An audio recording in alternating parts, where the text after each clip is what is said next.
If you want to change the world, you have to be in it. To leave your mark, you have to be a part of it. To grow, you have to push. Open yourself to new experiences. Expand boundaries. An entire community of services and support there for you as you challenge yourself. New knowledge, new skills. New challenges, new victories. Build the relationships that will help you rise and the friendships that will keep you grounded.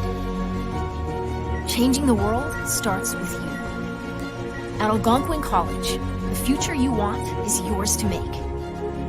Algonquin College, changing lives.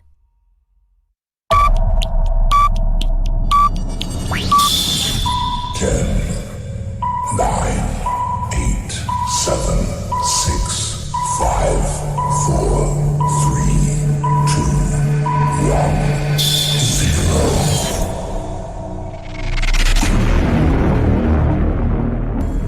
Добро пожаловать. خوش آمدید. Hoş geldiniz. Bienvenido. Benvenuto. Bienvenue. 환영합니다. ยินดีต้อนรับค่ะ स्वागत. أهلا وسهلا. Mabuhay. Chào mừng. Herzlich willkommen. 欢迎 chào mừng đến với Yokozo. Welcome to Algonquin College.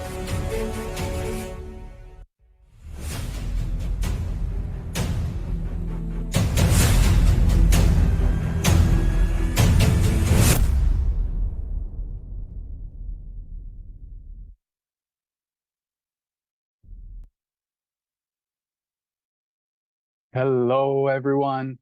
Welcome to our 2024 Winter International Student Orientation. My name is Sebastian Munderijn, International Student Advisor with the International Education Center, commonly known as the IEC. We are delighted to have you join us today, and we're grateful to be able to warmly welcome you to Algonquin College. Our faculty and staff are dedicated to supporting you throughout your studies and helping you make the very most of your time here. Before going through our agenda for the orientation, I'd like to go through some housekeeping items first. This webinar is recorded, and the slides and the recording will be available by January 12th on the iSend app under Student Orientation app. We'll hear more about iSend shortly. Your chat function is disabled during the presentations, but you can still receive announcements and resource links in the chat throughout the presentation. If you have a question, please use the Q&A tab at the bottom of your screen. We will only answer questions related to today's presentations. Other topics will be covered in AC Day 1 or have already been covered in College Essentials. The registration and recording links are available on the iSend app under Student Orientation tab. We highly encourage all of you to listen each presenter carefully, as most of your questions should already been covered by our panelists. Please save your questions for the 5-minute break or at the end of each session. Please note, we won't be able to answer questions from anonymous users. And we're excited to announce that we have prepared a fun game about today's presentation, where all of you will have a chance to win 3 $25 e-gift cards sponsored by Gartney. Hopefully, this will motivate you to listen carefully throughout the presentations. And lastly, when you leave the session, you will receive a link to complete a feedback survey. By completing the survey, you will have yet another chance to win a gift card to the AC Connection store. First and foremost, we would like to take a moment to acknowledge that Algonquin College is located on the unceded and unsurrendered territory of the Algonquin people. Traditionally known as Anishinaabe, Algonquin people are the original inhabitants of the wide swath of territory along the Ottawa River. In Algonquin culture, it is appropriate for guests to acknowledge the hospitality of their hosts when entering their territory. With this tradition in mind, Algonquin College respectfully thanks the Algonquin people for hosting us on their ancestral lands. If you are an Algonquin College international student studying at either of the 2 CDI locations in Mississauga or North York, please know that this session is not designed for you. Instead, please contact AC Student Services at cdicollege.ca for orientation information, including arrival services, campus services, timetables, and information about the Greater Toronto Area. You can visit the ACCDI website to learn more about all support services available to you. Now, if you are an Algonquin College international student studying at the Pembroke campus, you have the option to attend either in person or virtually to the winter AC orientation. This is in addition to today's session. This interactive session, the winter AC orientation, will allow you to connect with program faculty, student services staff, gather information about housing, financial aid, as well as exploring the waterfront campus. Visit the Pembroke Orientation website to register. Once again, folks, this AC orientation is only for international students attending Pembroke campus, the one that you have to register for. The orientation today is scheduled for approximately 2 hours. We will start with a welcome from our Senior Vice President Academic, as well as our Director of the International Education Center. We will then move on to a quick introduction video about the Eisen app and how it can be a very handy tool for you to navigate relevant information at Algonquin College. Afterwards, we will present important information sessions about immigration, health insurance, academic integrity, scams and fraud, important reminders, international peer mentor program, as well as exciting upcoming events. And of course, we have a scheduled 5-minute break in between. And last, but certainly not least, as I mentioned before, we will have an exciting game of Kahoot at the end of this orientation, in which you will have the opportunity to win a prize by testing your information retention skills. So now, I'm pleased to welcome our Senior Vice President Academic, Dr. Chris Jensen. We're very grateful that Dr. Jensen is able to join us today to introduce himself and to welcome all of you to the college. On to you, Doctor. Thank you very much. Well, and good morning, everybody. And I'm looking at my picture here now in the screen and realizing the lighting is apparently quite terrible in my office at the moment. I apologize for the backlit effect. Yeah, again, welcome. You're probably going to get tired of hearing all of us keep saying that over and over and over, but we do mean it. We are absolutely delighted that you have chosen to join us, and we do recognize that it was a choice. I'm here to reassure you that you have made an excellent choice. The opportunities that are going to be presented to you at Algonquin College are really quite amazing. There's some messages you need to hear, however. Somebody is helping to spend an awful lot of money for you to attend Algonquin College. And we recognize that. We know that this is a real investment for you folks, and that it is involving a fair bit of sacrifice for you to be able to attend here. But you need to be aware that the money that is coming into Algonquin College does not buy you an education. It buys you an opportunity. And we believe that the opportunities that are in front of you are really amazing. And we also believe that we have a lot of support. And all of you are probably wondering at this point a little bit of what you've gotten yourself into. If you're not a little bit nervous and not really starting to have some questions, I'm concerned about you. But recognize that there's anybody that's going around that will answer questions for you. The International Education Center is amazing. I've got my little silver name tag on. All of the employees at the college wear one of these name tags. If you've got any question at the college, feel free to ask one of us. And we may not know the answer, but we're going to point you in the right direction.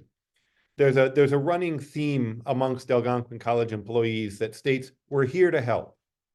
And it's absolutely true. We want to help you get the best possible education that you can possibly get. But don't forget that you have a role to play. Getting back to my original statement, you have not purchased an education. You've purchased an opportunity to get an education. And that education comes from struggling, from working hard, from learning difficult things and being asked to do and completing things that you may not even be you're able to do, that are beyond your abilities. What I want to reassure you is that as long as you are working hard, as long as you're putting in the effort, you're showing up to class, and remember, absence is the lowest form of participation. If you're really putting in the work, your faculty and everybody that supports the faculty are going to bend over backwards to help you be successful. We want you to succeed. We want you to be able to achieve the hopes and dreams that you come to us with. And I believe that we're here and the opportunities are here that will help you get there. The orientation session, when you read through the list of topics today, it's a little bit daunting. There's a lot to learn, but please relax, have some fun, acknowledge that you're in good hands. You don't even need, I'm sorry to the organizers for saying this. You don't even need to remember absolutely everything that they tell you today. You are going to forget most of it. But I want to make sure that you pay attention, that you hear it once so that you know somewhere there's somebody that's going to be able to answer that question when you really need to have that question answered. So please relax, sit back, start to get to know everybody and feel welcomed and that you're in good hands. We're delighted you're here and enjoy the day. Thank you, Doctor. Thank you. Thank you for the very warm welcome. And we very much appreciate your participation today to greet our new international students. Coming up next, I would like to turn my microphone to Ernest Move, Director of the International Education Center, to say a few words to welcome our new international students, as well as to introduce the IEC team. Over to you, Ernest. Thank you, Sebastian, and I'd just like to thank Dr. Jensen for taking time from his busy schedule to greet our international students. I want to restate what Dr. Jensen said. It's a privilege for us to host you. We know as international students, you have many different venues for your education. You could have remained in your home country and studied there. Once you decided to study outside of your home country, you had dozens or even hundreds of choices, and we're really honored that you've chosen Algonquin College as your place to study. Our goal at Algonquin College is to make sure you have an amazing academic experience, that you're successful academically. Our goal is also to ensure that you have an amazing overall experience, that you make new friends, you develop deep connections within the Algonquin College community, but also within the Ottawa, Perth, or Pembroke communities, that you feel at home and one of these cities becomes your home away from home and potentially your future place to live and work for the rest of your life. And having said that, I just want to remind you that we are here to help, that you're focused on your academic studies and you seek out support when you feel you need it. One of our key items we note is students often come to us seeking support near the end of the semester, sometimes when it's a little bit too late to offer you support. Come to us early, seek support early if you find you're in difficulty. That way it gives us a lot of time to find solutions to help you. That could be academic support. It could be support because you're lonely. It could be support because you're looking for more connections within the college. We're here to help you, and just please use us. It's our privilege to serve you and help you. If we jump to the next slide, I will just introduce our team a little bit. So we have a large international education team, and we have a support team that's on site at the college that can help you face-to-face and virtually. And it starts with Christine Peachy, who is the Associate Director that manages most of the team that you see here. She's supported by Niamh O'Shea, who's the Manager of International Student Integration. She'll provide you either direct support or support from the background if you're having difficulties. Carolyn Lepage is my executive assistant, but she also manages our insurance, our GuardMe insurance that you're going to hear about. We often joke that you probably don't want to see Carolyn, because if you're seeing her, that means you have a major health issue that you probably want to try to avoid while you're studying. Lee Grimes, we'll hear from her near the end of the presentation. She's going to talk about some of the social and cultural activities that we're planning for January, February, and March, and how you can get involved at the college in a social way. Jenna Dorwin is our client service receptionist, and you will see her when you walk into our IEC office. She's your first point of contact. We have 5 amazing international student advisors, and they're led by Michelle Cameron, who is the lead. She's going to present in about 3 minutes on immigration and other types of information. But there's a whole other team behind her. Sue Hodgins, international student advisor with years of experience in helping students. Sonia Bell, Ben He, and of course, you already have met Sebastian. He is leading this orientation, and he is the international student advisor as well. And just quickly on to the next slide. So just a reminder, what are some things that the International Education Center does to help you? Well, we have arrival services. Hopefully some of you have used that when you arrived in Ottawa. We provide settlement integration support and resources. We have this orientation that you're participating in. We provide information and support on IRCC questions, of which there are many. We have our health insurance via GuardMe. We will help you with program change or withdrawal, with peer tutoring if you need some academic help, international peer mentorship program so you can begin to develop social networks at the college. Leah is going to present some cultural events and other things later on in this presentation. We also have paid and volunteer opportunities. And the next thing you're going to learn about is the iSent app, which is coming up as the next topic. So I'm going to hand back to you, Sebastian. Have a great academic success, guys, and enjoy your first 4 months here at the college. Thank you, Ernest. Thank you for introducing our team and welcoming our new international students. Coming up, I am delighted to introduce our wonderful guest speakers today. We have Brad Peck from GuardMe Insurance, Carrie Carty, Administrator of Academic Integrity Department, and Joanne Merrick from Security Services of Algonquin College. They will later present on important topics related to health insurance, academic integrity, as well as scams and fraud. Now, I'm very excited to introduce and showcase our iSent app. It was specifically designed for Algonquin College international students. You will keep on hearing about iSent app throughout all of today's session. Let's take a look at how you can stay informed and navigate Algonquin College information easily, all accessible at your fingertips. Welcome to the iSent app. iSent is a free, one-stop shop designed to help Algonquin College international students access campus resources and services. In this video, we'll review key features of iSent to help you succeed at Algonquin College. Let's get started. First, you will need to download and register for the app. Download the app from a Canadian region or Google Play or App Store. Start by choosing Canada as your region and register with your preferred email. Then choose Algonquin College as your institution and fill out your personal details. Now you are all set to use iSent. Now that we're in the app, let's explore what iSent offers. You can access campus service information and resources via the landing page tabs.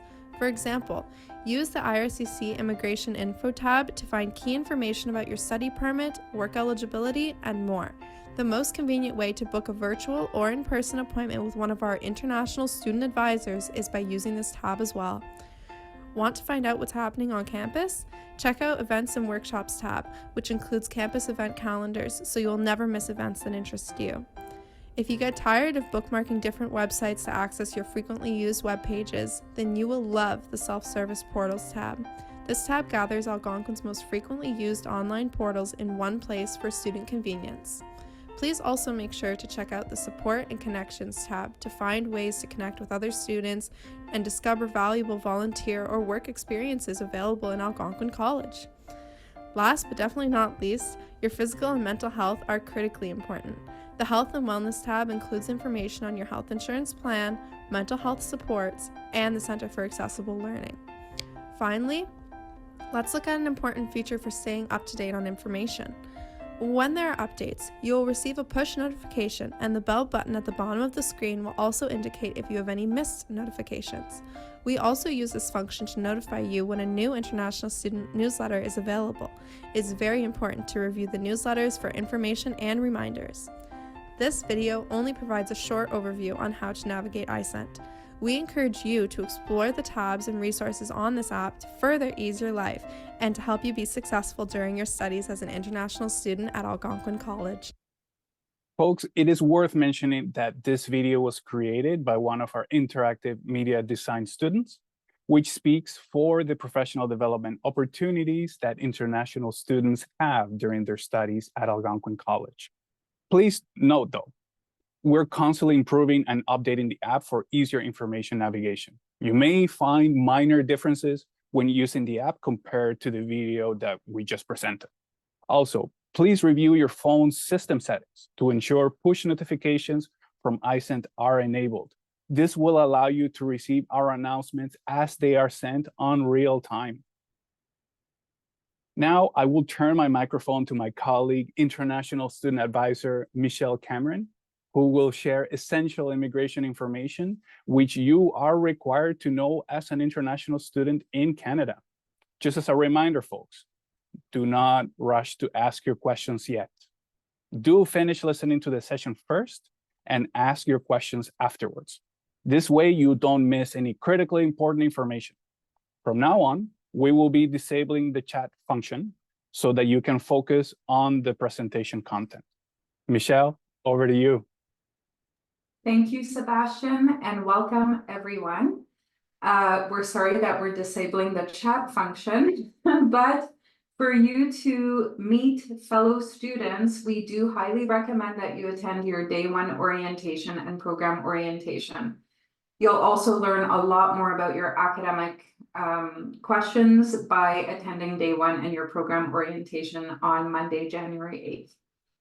We'll go to the next slide, Sebastian. Thank you.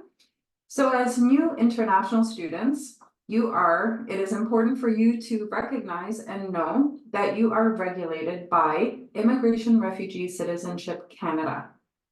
Not following the rules that are in place, and we're going to talk about a lot of the rules today, could result in a future refused application or possibly even a ban from the country, depending on what rule was broken. We are here to guide you and support you and help you navigate the complex world of immigration as much as possible while you are studying with us at Algonquin College. You're always welcome to contact immigration yourself, IRCC, Immigration, Refugee, Citizenship Canada, by dialing the number 1-888-242-2100. This number can only be accessed if you are in Canada. Otherwise, you can request information through the IRCC web form. When requesting information from the IRCC web form, it's not really known how quickly you'll get a response, and they do prioritize based on the urgency of the information that's being asked. If you do decide to call, it is not impossible to get through, though the system does take a little while to get used to. You may have to call several times before you're connected and then wait to be connected to an agent. We'll go to the next slide. Thank you. So study permit conditions, this is really probably one of the most important slides that we'll be presenting today. It is your requirement as an international student to be in Canada. Your requirement, simply put, is to study. That's why you applied for a study permit. That's the expectation that the government has when they approved your study permit application. So as a study permit holder, as per IRCC, you must be enrolled at a DLI, a designated learning institution. Algonquin College is one of them. You can refer to your letter of acceptance to learn your DLI number. You can also use a browser to search Algonquin College's DLI number. It is not really required except for something that I'll mention a little bit on this slide a little bit later. You are required to show that you're actively pursuing studies. So just being enrolled is not enough. You need to make progress towards completing your program's courses. This is the requirement. You are required to study, but to actually actively study. You are limited to taking an unscheduled break if you need to for no more than 150 days. This is part of the study permit conditions. It also ties into many other things, work eligibility, post-grad work permit, etc. And we'll talk a little bit more about this authorized leave, which is really an unscheduled break from your study program. It is supported up to 150 days for a number of reasons, but we'll talk more about that after. This is where the DLI number comes into play. If you have changed your DLI, you need to inform IRCC, and you will require the DLI from your previous school and Algonquin College's DLI. So for example, if you initially applied to another institution in Canada and you have now changed your institution to Algonquin College, you are required to inform IRCC as soon as possible. It is required. This is a firm rule that IRCC has. You are required to inform IRCC. It means that the DLI that you are tied to will be reporting you to IRCC on a biannual compliance report that all DLIs are required to complete. So you want to be tagged to the right DLI, and this is your responsibility. We can assist you with this process. We have many ways that you can connect with us, and we will be offering IRCC Q&A sessions that you can drop into a little bit later in January if you need guidance on any of these immigration topics that we're talking about today. It's worth mentioning the expected graduation date on your letter of acceptance may differ from your actual graduation date. Do not fret. There's no need to worry about this. There are a number of reasons why your graduation date might differ from the date that was put on your letter of acceptance. We just want you to not worry about this. Previously, we have had students worry greatly about this. There really is no need to worry about this. You do need to ensure, though, that your study permit remains valid for the remainder of your studies. We'll go to the next slide, please. Social insurance number. So we are sharing with you the IEC events calendar. We will be sharing, if not already, I'm not keeping track of what information is being sent to you, but we have many social insurance number clinics on campus. So this is a service by Service Canada, another government department that issues social insurance numbers. We invite them here on campus at the Woodruff campus to provide the social insurance number to you. There may be a SIN clinic at Pembroke, I'm not 100% sure, but the IEC events calendar should identify these SIN clinics. Important to note that the SIN is issued by Service Canada, not by IRCC. It's only issued after you arrive in Canada.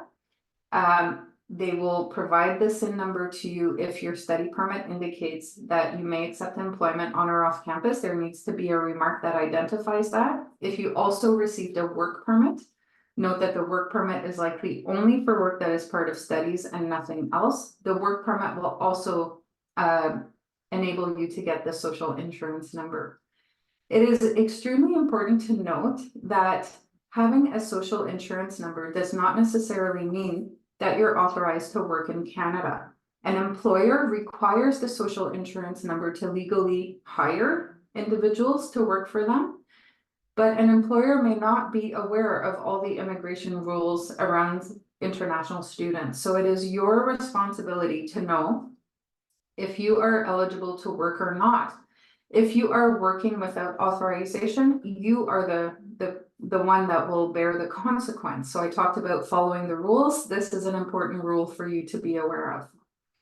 And we'll talk a little bit more about on and off campus work in the coming slides. But quickly, if you are not able to attend the IEC events, the social insurance number clinics, the clinics that are found on campus at the Woodruff campus, you can also apply for the social insurance number by following the link on the iSent app. I'll be mentioning the iSent app a few times because this is where all the information that we send to you is housed. So you will have access to the newsletters in case you're not getting them, and so much more information. Next slide, please. All right, so we're kickstarting here with work eligibility. It is the study permit that authorizes work. The study permit. Yes, the permit, the paper document that says study permit. This is the document that authorizes international students to work on and off campus.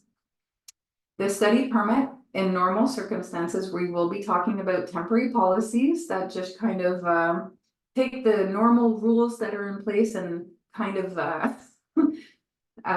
provide some complexities to those rules. But the base rule for work eligibility with the study permit is that the study permit normally cannot be used for work that is part of studies. The study permit should have a remark that indicates you may accept employment on or off campus or something along these lines. If your study permit does not have the remark, then you have to determine if a mistake was made or not. Why would your study permit not have this remark? So if you initially applied, for example, for a program that required conditional acceptance for language, maybe you needed to complete English requirement, then you would not have a remark indicating that you can work off campus because you would not be eligible. That would not be a mistake, for example. In this case, you would change the conditions of the study permit. You would send in an application to make this change, and a new study permit with the remark allowing you to work on or off campus would be added to the study permit.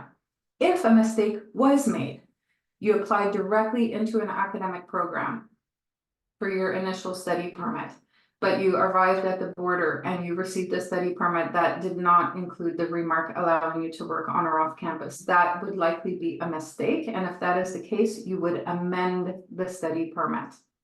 So two different processes depending on what the situation is if you do not have that remark on your study permit. Next slide, please. So off-campus work. Again, there needs to be a remark on your study permit authorizing you to work on or off campus, or off campus in this case.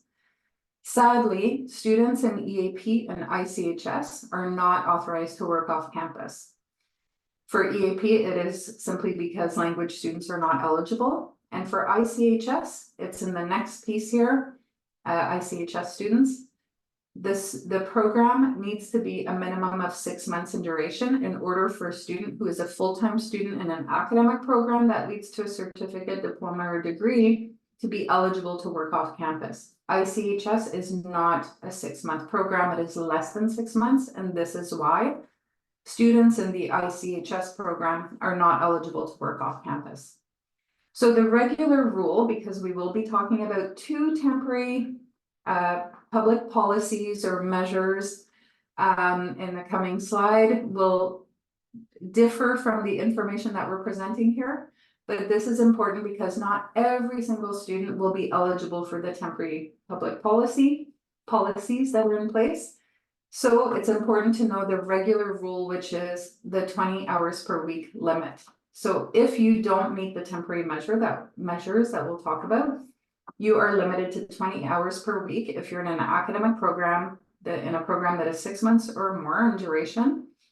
You can work full-time during a scheduled break. We will talk a little bit more about breaks in coming slides. A scheduled break is a firm break that all students have at the same time. You need to be full-time before and after the scheduled break in order to be eligible to work full-time. You would be eligible if your study permit is valid, etc. Authorized leave, as mentioned in the study permit conditions, is an unscheduled break. In most cases, 99% of the time, you are not authorized to work if you need to take a break that you are choosing to take for whatever reason you need to take a break. Next slide, please. All right, the temporary measures. There are two. IRCC announced this information, it seems like just yesterday, but it was a few weeks ago. And so it is a new piece for you as new international students and for some of our current students.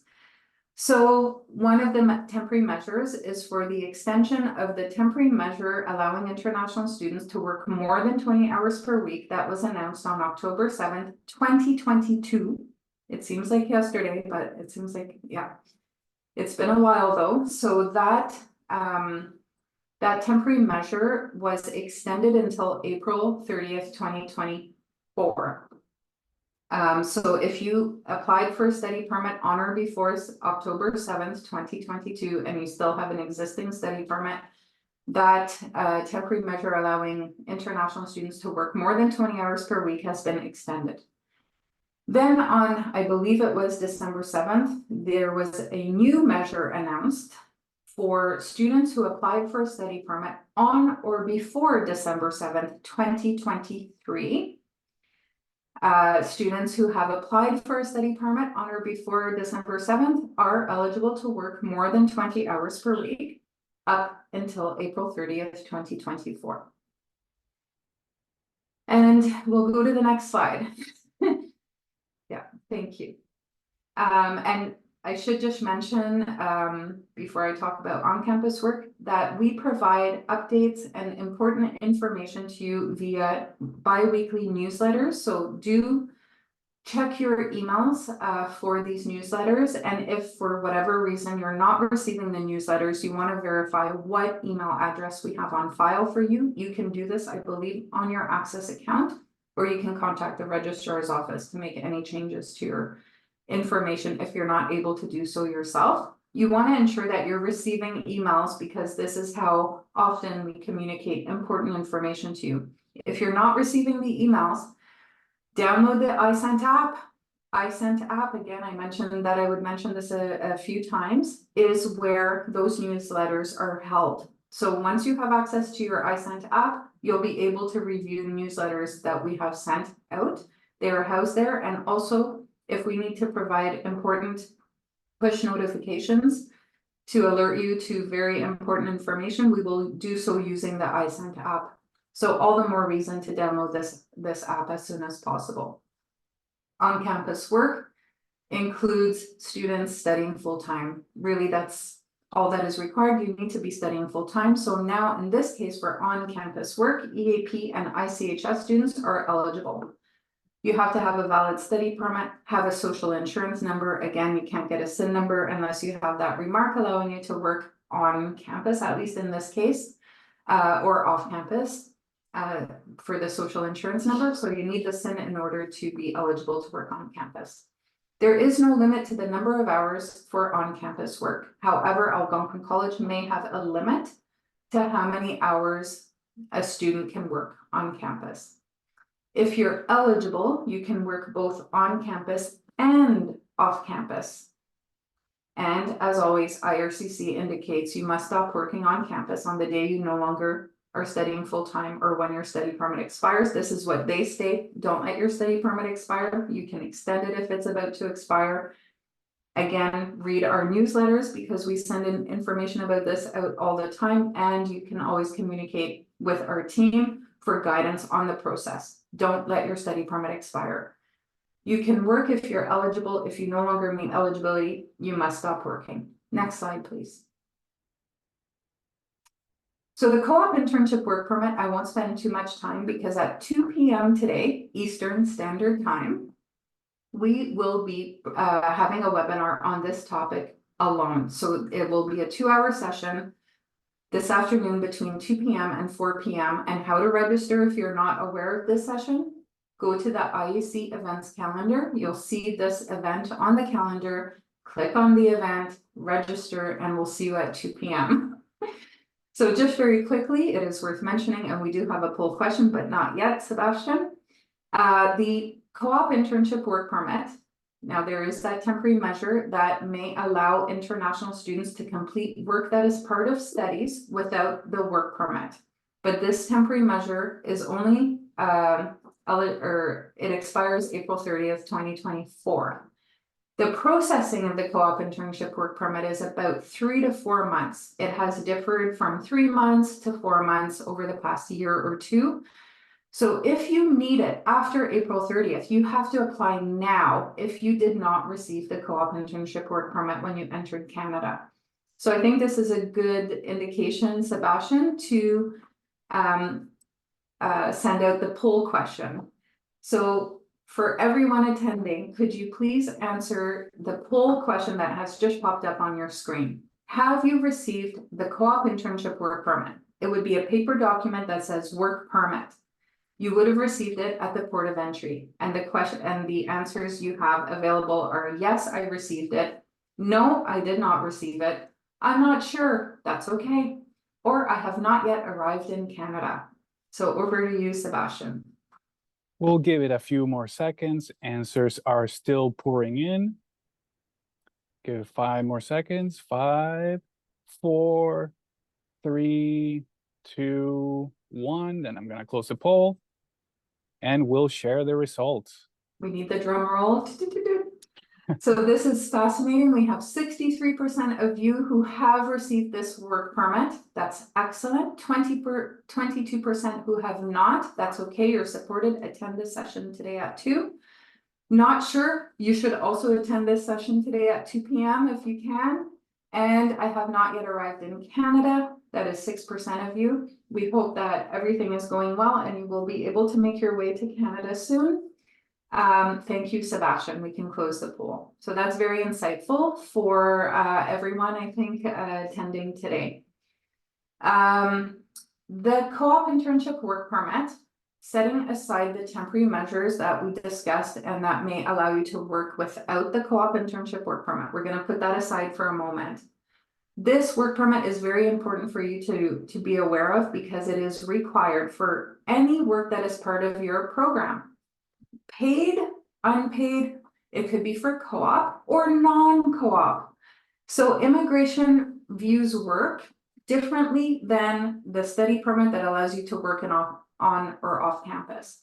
If work is part of your studies, IRCC views this work as career type work that competes with the Canadian labor market. It means that you're taking work away from Canadian citizens and permanent residents, and therefore you need special authorization to allow you to complete this professional career type work that is part of your study program.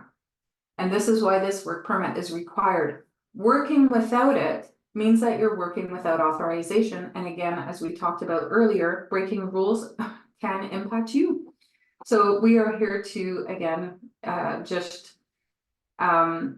we want you to be prepared properly so that you are working with proper authorization. So as mentioned, there is a webinar this afternoon between 2 and 4 on this topic. Please register if this topic is a little confusing. As mentioned, you need this work permit for work that is part of your studies, even if the work is paid or unpaid. Even if you don't get paid, it is still considered work. You still require this work permit. The work cannot form more than 50% of your studies. And yeah, we'll talk more about the public policy at the co-op work permit webinar held later on. Again, the study permit does not, I'm not sure if I mentioned this, but the study permit does not authorize work. The co-op internship work permit does in this case for work that is part of studies, with the exception of the temporary measures that expire April 30th, 2024. How do you find out if your program includes work, paid or unpaid? Refer to your letter of acceptance. Your letter of acceptance will clearly indicate if your program includes a work requirement. If it does, then you need this co-op internship work permit. If you don't meet the temporary measure, or after April 30th, in case you do meet the temporary measure. And as mentioned, right now it's taking about 3 to 4 months to process this work permit application. And just having the need for this work permit, it doesn't mean that your program is co-op. We have a website that you can refer to learn if your program is a co-op program. But again, your letter of acceptance will indicate this. Many programs do not have co-op, but they do include a work requirement. Again, the letter of acceptance. We'll go to the next slide. Thank you. So as mentioned, I believe in the conditions of study permit, because for the conditions of study permit, there is a mention that you cannot take authorized leave more than 150 days. So what is the difference? Scheduled and unscheduled breaks. Unscheduled breaks are considered authorized leave. A scheduled break is a firm break. And here's IRCC's definition of a scheduled break. To be considered a regularly scheduled break, the break must be part of the DLI's academic calendar. For instance, winter and summer holidays, reading week. Each regularly scheduled break should not be longer than 150 days, and the maximum cumulative duration of scheduled breaks is 180 days. So scheduled break is firm. All students have the same break at the same time. It's not a negotiation. It is a break that is part of your program progression. How do you find out if your program has a scheduled break? Attend your program orientation on Monday, January 8th. You can ask this question to your academic team that you will be meeting on or at your program orientation. We cannot confirm if you have a scheduled break, but your academic area can. A break that is not scheduled is supported by immigration, IRCC, for up to 150 days. This means that life happens and sometimes, things are thrown our way that we're not expecting. It could be a family emergency, it could be whatever personal issues, perhaps maternity leave, all sorts of reasons why you may need to take a break that is not scheduled. So the authorized leave or leave from studies should be approved by your academic area. If you need to take a break for personal reasons, you need to have something in writing, because you will require the reason for the leave and supporting documentation such as email communication with a future postgrad work permit application. We'll go to the next slide. So here we are. Finally, at the last slide of this presentation, and just a special note again, check the IEC events calendar. We will be having IRCC drop-in sessions later on in January and throughout the rest of the semester, where you can pop in and ask questions. There may be things that you may have missed in this slide deck and you would like, or in this presentation, sorry, and that you would like more information on. Very important to note, if you follow all the rules, you will be eligible for the postgrad work permit. You can apply for this once in a lifetime. So you apply for it once. If you apply for it once, you cannot apply for it again in future. So it's important that when you do apply for this postgrad work permit, you're doing so with this knowing that it is issued once in a lifetime. In order to be eligible, you must complete a program at a DLI, so Algonquin College, of course, and the program needs to be a minimum of 8 months in duration. The program needs to lead to a degree, diploma, or certificate. Now, for many of you who are in a one-year program, your program is the duration of 8 months. In order to know if your program is considered a one-year program, go to your program website. You can also confirm this information at your program orientation on Monday, January 8th. You have to have maintained full-time student status in each academic session, with the exception of your final semester. You are permitted to be part-time in your final academic session, as long as you have been full-time in every other session in order to meet eligibility for postgrad. And you cannot take a leave for more than 150 days, the authorized leave. Supported for up to 150 days, but not more than 150 days. It becomes a little more complex, well, a lot more complex. You must include a transcript and letter of completion to support the postgrad work permit application, and you can only access the letter of completion after you have received graduated status. Now, you're a new student, so we won't talk too much about this. We do offer a postgrad work permit webinar every semester, and sometimes more than once a semester, so keep your eye out on IEC events calendar to sign up for any webinar that you're interested in attending, including postgrad work permit information. Quickly, if you take a one-year program, you're eligible for up to a one-year postgrad work permit. A 2-year, 3-year, and 4-year program will make you eligible for up to a 3-year postgrad work permit. A postgrad work permit is not issued for more than 3 years, so 3 years is the maximum duration. You can add a 1-year program if you've completed a 1-year program to be eligible for 3 years. So in this case, 2 one-year programs will make you eligible for a 3-year postgrad work permit. And the postgrad work permit it's an open work permit, and it's very popular for international students who are interested in becoming a permanent resident, because it is a very popular pathway to become a permanent resident of Canada. So you do want to make sure that you're following the rules to be eligible for this postgrad work permit. If you are interested in staying in Canada permanently, we invite IRCC representatives to present about express entry, which is a very popular pathway for permanent residents for international students who obtain the postgrad work permit. So that's it for me. Thank you so much, Sebastian, and everyone who is attending today. Thank you. Thank you, Michelle. Super insightful presentation. Folks, if you have any immigration-related questions, please consult our IRCC resources. Likewise, you may book an appointment with one of our international student advisors, which can be done directly through your iSent app under the IRCC Immigration Info tab. We also run regular workshops throughout the term on various topics of interest for international students. You can find all of our scheduled workshops on our IEC event calendar, as Michelle mentioned, under events and workshops. Lastly, you may contact us directly through the Ask the IEC help ticket for more IRCC related questions. And folks, I've been informed we have received some questions in the chat about the last day to start classes. This date is slightly different for every program. It is important to know this date if you have not yet arrived in Ottawa. Please review the chat for a link to our document that shows the last day to start classes in your program. Please note that the last day to refer for full refund, to defer for full refund, was January the 3rd. You may still defer before January 19th for a full refund minus health insurance applicable fees. With that said, it is now my pleasure to introduce Brad Peck, manager of Gardney International Insurance, to share detailed information about your student medical health insurance plan. Over to you, Brad. Thank you so much, Sebastian. Welcome, bienvenue to all the students who are participating in this webinar today. So thank you so much for taking the time to review this. I want to first start off by mentioning one thing that is very frequently asked during these presentations is that when am I going to get information about Gardney?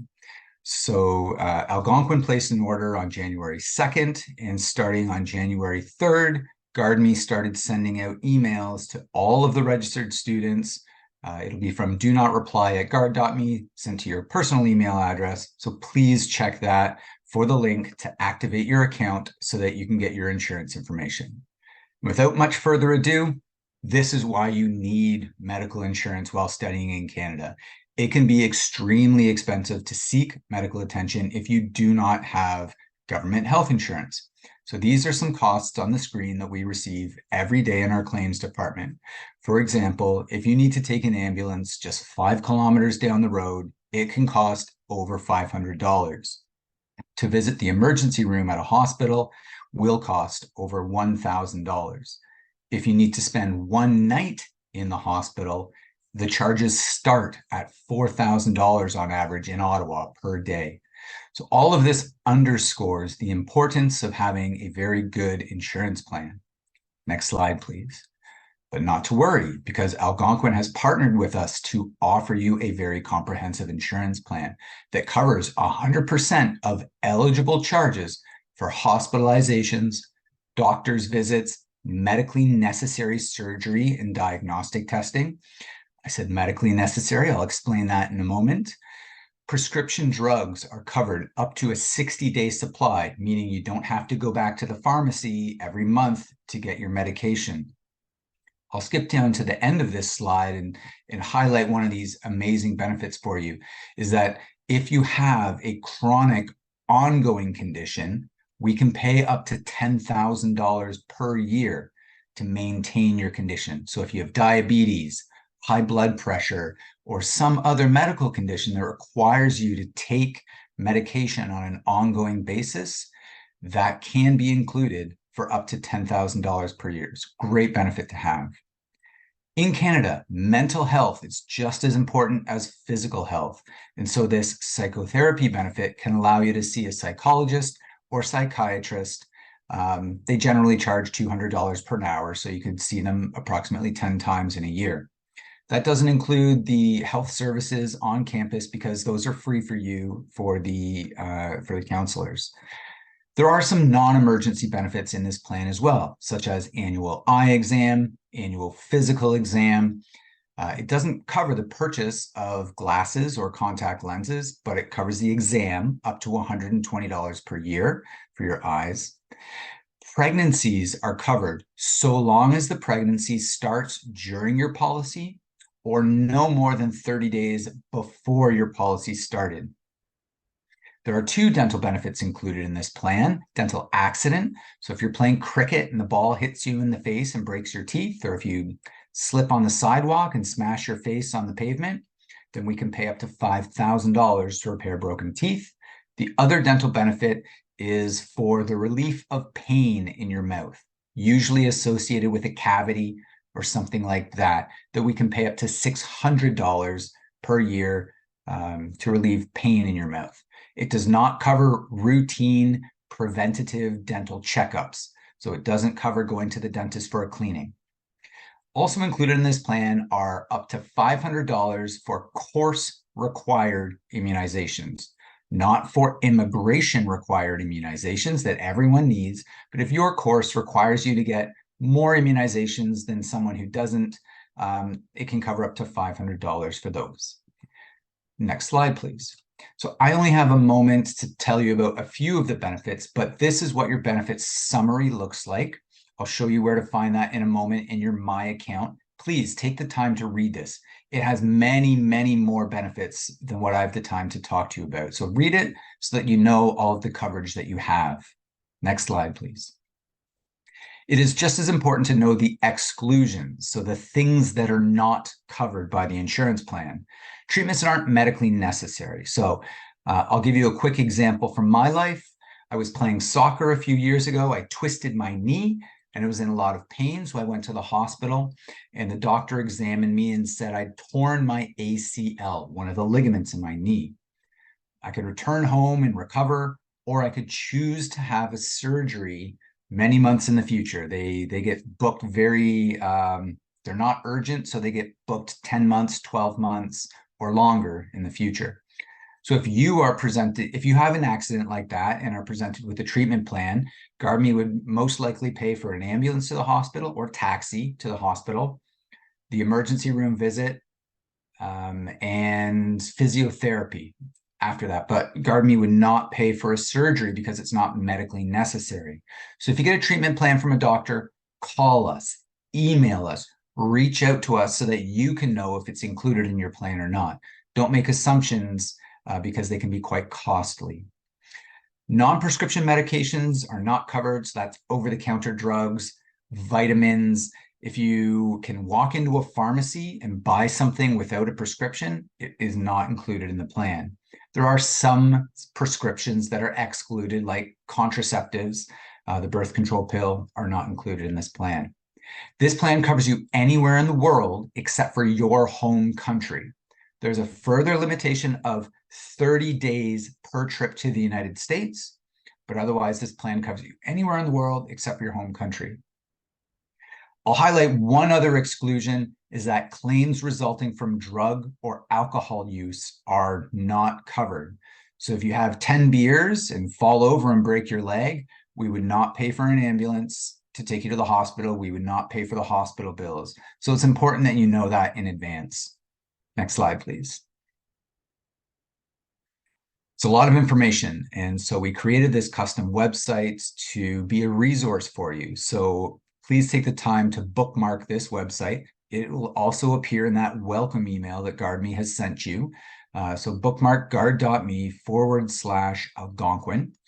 If you're arriving to Canada with dependents, a husband, a wife, a partner, or children, not your auntie, not your grandparents, those three, husband, wife, partner, children. You can add this same insurance plan for them by purchasing it directly through the website. As you graduate, if you would like to buy an insurance plan from us, there's a 30-day window following the end of your policy in which you can do so. Find a Canadian Clinic, Mobile Doctor, and My Account. Those are 3 links that I'll talk about in a moment. So these, I'm just pointing them out that they exist on this website as well. Next slide, please. You can link the iSent app, which has been discussed with you already. Great app for you to utilize. You can link your health insurance through the Health and Wellness tab there. So when you have a moment, do that for your own convenience if you'd like. Next slide, please. So we'll take a quick moment now, Sebastian, if you could please run the poll to see how many students know a little bit about accessing the Canadian healthcare system, or if you're very familiar with it. So if you could please answer the question, how much do you know about accessing Canada's healthcare system? We'll give it a couple more seconds, Brad. Answers are still pouring in. Give it 3, 2, 1, and we'll be closing the poll now. Thank you, Sebastian. And if you could share the results, I'll be very interested to see. Yes, okay, very consistent results. So about 86% of you say that you know very little or nothing at all about that. So that's great. These next few slides are for you. Next slide, please. So I want to highlight and start by, showcasing this amazing service that you all have access to at no cost. You can have a medical consultation with a Canadian doctor with an average wait time of just 5 minutes, any time of day. You don't have to get out of your pajamas. You don't have to leave your residence. You don't have to get a taxi to go to a hospital or clinic. You can see a doctor any time of day with just a 5-minute wait from the palm of your hand. You can download the Maple app. You can have a consultation with a doctor. And if that doctor feels you need a prescription, so for example, if you have pain in your ear, you think you might have an ear infection, don't go to the hospital. Use Mobile Doctor. If you've been having, a sore throat for a few days, you think you might have strep throat or, a nasal infection, a throat infection, use Mobile Doctor. Fast, free, safe, secure. And if that doctor feels you need a prescription, it can be sent next business day to you, or you can choose to go and pick it up at the closest pharmacy. Best resource that I can, not speak about highly enough. It is a great resource for you for non-life-threatening medical situations. Next slide, please. In Ontario specifically, so not in Quebec, not in some of the other provinces around here, but in Ontario, the pharmacists are trained and licensed to write prescriptions for the conditions that are listed on this slide. So if you have if you have a skin infection, you can go and see a pharmacist and ask if there's some medication that they can prescribe or suggest to you as an over-the-counter medication to take to cure that skin infection. If you have pink eye, conjunctivitis is what it's called, you can seek medical attention directly at a pharmacy. So there's probably no wait times. You can probably walk in, see a pharmacist, get a medication, and be out in less than 15, 20 minutes. Great resource for non-life-threatening minor medical conditions. Next slide, please. If it's a little bit more serious and you'd like to see a nurse or a doctor, the clinics that exist around the city are there for you. There's a clinic at the Woodruff campus at just above the international office, the IEC. So it's at the entrance to the DARE building, the C building there. Urinary tract infections, minor aches and pains, cough, cold, flu. Those are all reasons why you could seek medical attention at a clinic. One thing that I'll highlight, it's a common question, is how do I see a specialist, a gynecologist, a neurologist, a dermatologist? You first need to see a primary care physician. You need to see a doctor at a clinic. And that doctor, if they cannot treat you, they can refer you to a specialist. But you have to go and see a primary care physician first. In Canada, you can't just go and pay $50 to go see a cardiologist. That's not how our system works. So you have to go to a clinic or see a doctor in person first. Next slide, please. You will have to book appointments for those. If it's a life-threatening emergency, if it's a major illness or injury, like a broken bone, like a bad cut that will need sutures or stitches, trouble breathing, chest pain, those are all good reasons why you can use the hospitals in Canada.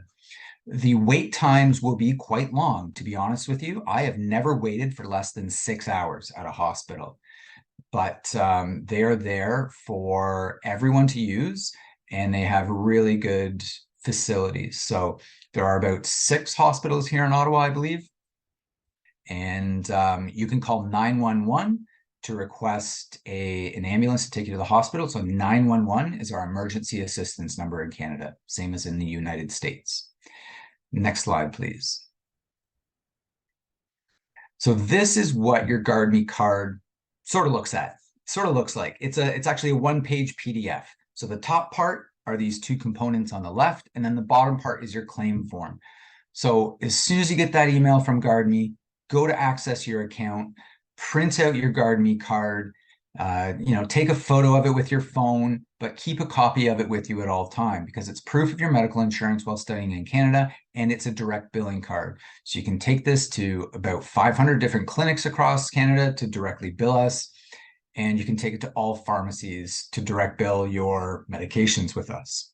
Next slide, please.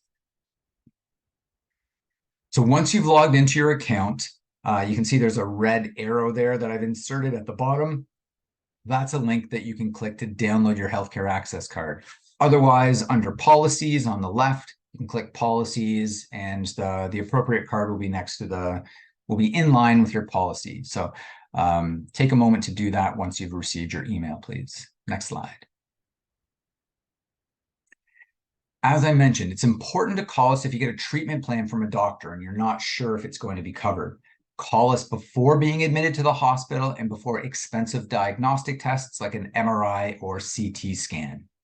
Next slide, please. We're available 24/7, so reach out any time of day.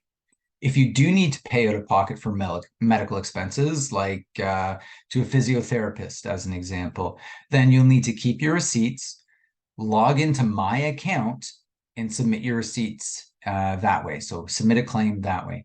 You can print your claim form and submit it to us by post as well, but it takes longer and is less convenient for you. If you do not have a Canadian bank account, we can send you a prepaid debit MasterCard. Just check off claims reimbursement card. That's the option during the claims process for that. Otherwise, direct deposit. If you're about to leave Canada and go back to your home country, we can send a wire transfer as well, or we can mail you a check. Next slide, please.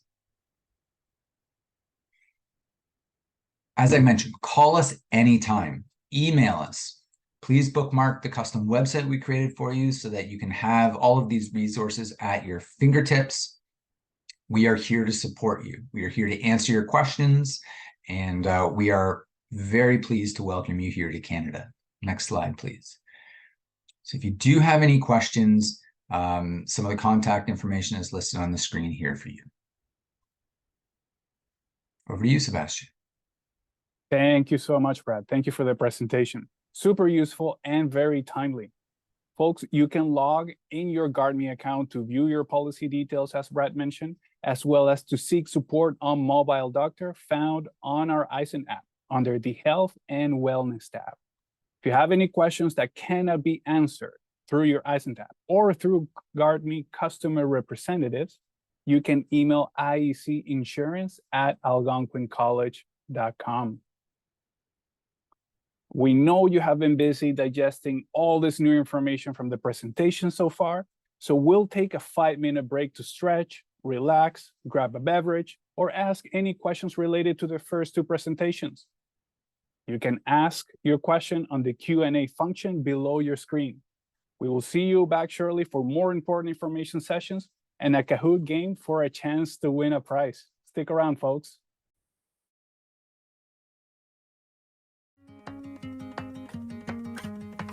I'm Wen Yang. I'm an international student from China. I've been in Canada since 2013. Yeah, I think so. And I'm an Algonquin College student now, doing multi-power technician, and it's my last semester. When I was little, I was super into music, but it was super expensive to have a professional teacher teaching one-on-one. When I grew up, I got super into cars because my dad is engineering. My first car is a Volkswagen GTI. It's a 2015. It was my dream car when I was little. I just want to know more about car, how it works, how to work it better. So I was at a car dealership, and one of my friends said he studied here, multi-power technician, and it was an awesome program if you want to work on cars. Like there are a lot of hands-on activities, like hand-on tools, labs with a professional instructor. And I said, oh, I'd love to try that. Because we are a small program, unlike the university, we have like 30 people in our program, so we could have a lot of opportunities to talk to the professor face-to-face, one-on-one, and they've been helpful a lot. I'm happy to be a part of the car community in Algonquin College, and I just can't wait for graduate to actually go further to see what's going on from there.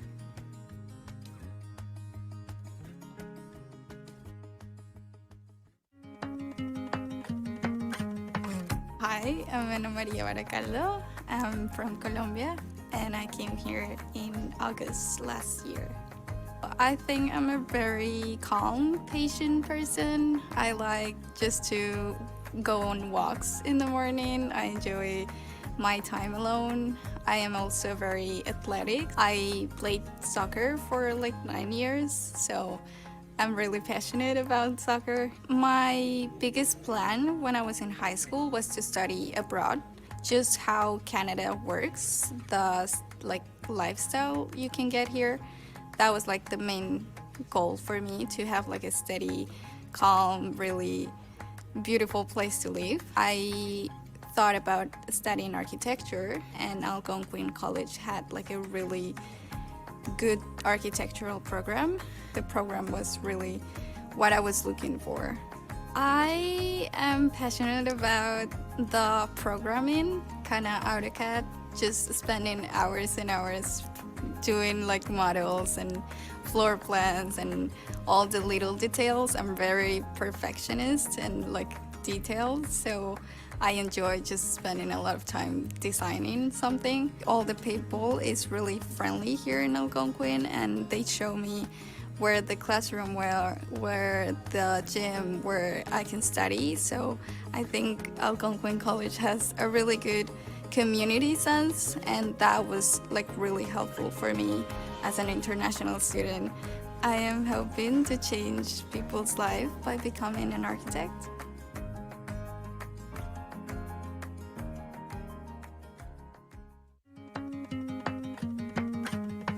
Hi, my name is Haneta. I took the program Human Services Foundations at Algonquin College. I picked the Human Services because I found during my course of my previous profession that I did have a passion for helping people. I would feel very unfulfilled in my life if I don't help people. I cannot stand to see people who really need help not get the help that they need. I didn't want to be in a big city. I don't like the big city life, and I also don't like the really small town life as well. So I did a research, and I found that Algonquin College was the only college in Ottawa offering the Human Services Foundations course, which would really help me understand what it takes to be in the human services, so I went for it.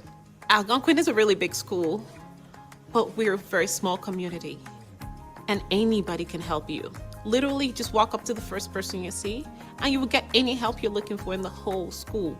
So in as much as you might have a little bit of anxiety because you're fresh to the country or fresh to the school, it's really nothing. All you have to do is just walk up to the next person you see and say, please, I need help with whatever, and you will get any help, any and every help that the school can offer you. I am excited for what's to come next. I am excited to be in the human services profession. I am excited that I graduated from Algonquin. I am excited that I got to meet every single professor and everybody who could help me. I am excited that I made the right decision to move to Canada.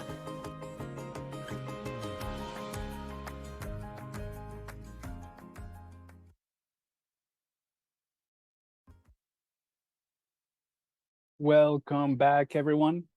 Hope you feel refreshed after that short break. We are more than 2/3 of the way. Let's continue with the orientation. As a student in Canada, in order to achieve academic success, it is critical to adhere to academic integrity and be aware of expectations in Canadian classrooms.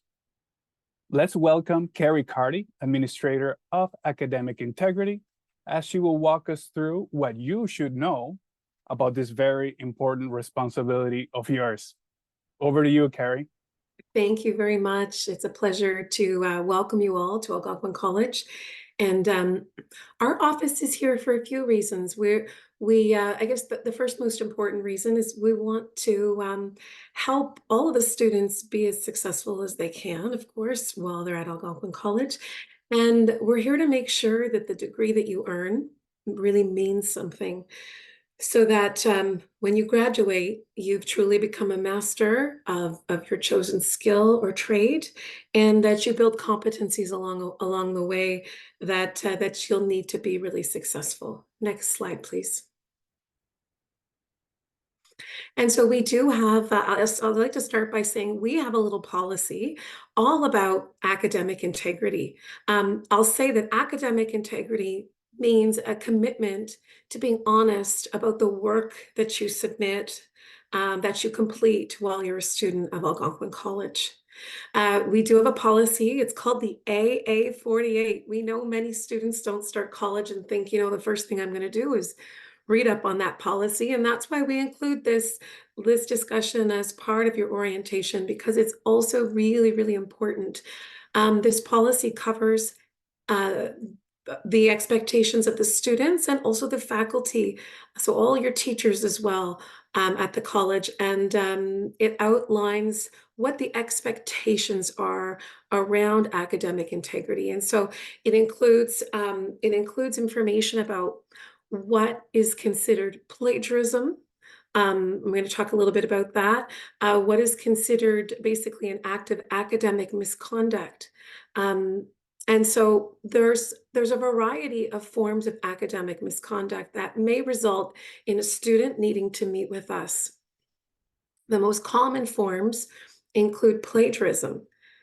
And plagiarism occurs when anyone borrows an idea, an image, whether that's pictures, video, music, any thoughts that someone else has created, any ideas that have been generated by someone else, and they present those ideas, pictures, videos as their own without giving credit to the original author.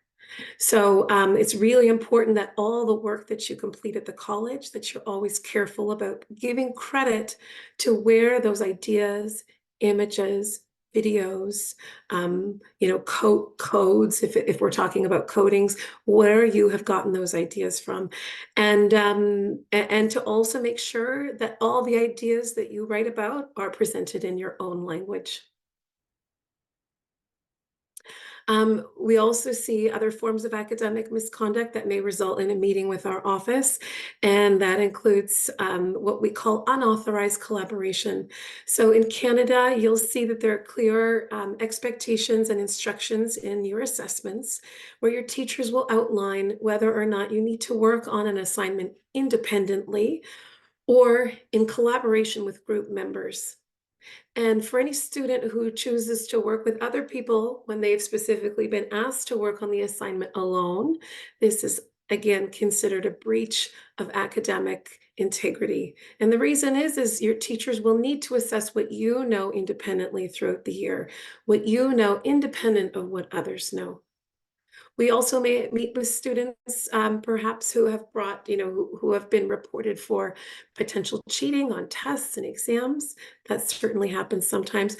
But you do need to know that your teachers will always start off the year by trusting that you will do the right thing, that the work you present will be your own, that you will give credit to the work of others. That's a given when you start your course. If at any point during your studies, your teacher has any concerns about the work that you've submitted or about your performance on a test, the process is that they will contact you to discuss it first. If after the discussion, the teacher still has concerns, then they will submit a report to our office. And at that point, you'll have the opportunity to share your perspective with our office. And there may be consequences attached to that meeting. Some of the consequences range from a 0 on the assessment, and at other times, depending on the severity of the behavior, it could also mean course failure, potentially even program suspension. Okay. We do always try to use the meetings with students as learning opportunities. But again, it is your responsibility as a student to be familiar with the policy. Unfortunately, not being familiar with it cannot be used as an excuse. Okay. So please take the time prior to starting your studies to look up our policy. It's called AA 48, just so that you're clear and you understand what's allowed and what's not allowed as a student at Algonquin College. We also have a full module in the Succeed in Canada course in Brightspace, and it's very easy to understand. It's a little video about how to avoid academic misconduct and also how to cite and reference your work for anyone who feels a little bit out of practice with that. Next slide, please. Okay, we're going to start a quick poll now. I know it's been a quick presentation. I don't expect you to have everything memorized of what I've shared so far, but this is an opportunity to just kind of test your knowledge a little bit. So we'll get the poll going in just a moment. Okay, so hopefully you can all see the first question of 4. And please do chime in. We really want to know what you know, what you're familiar with. What type of academic misconduct do you think is the most common at Algonquin College? Is it plagiarism, unauthorized collaboration, which is again working with others when you're meant to be working alone, misrepresentation? There's a few things that are categorized as misrepresentation, but it's often presenting references that don't exist. Okay, that's a good example of that. And cheating, which most of us are familiar with, bringing in notes or perhaps some referencing material that hasn't been authorized for an exam. Please go ahead and make your choice.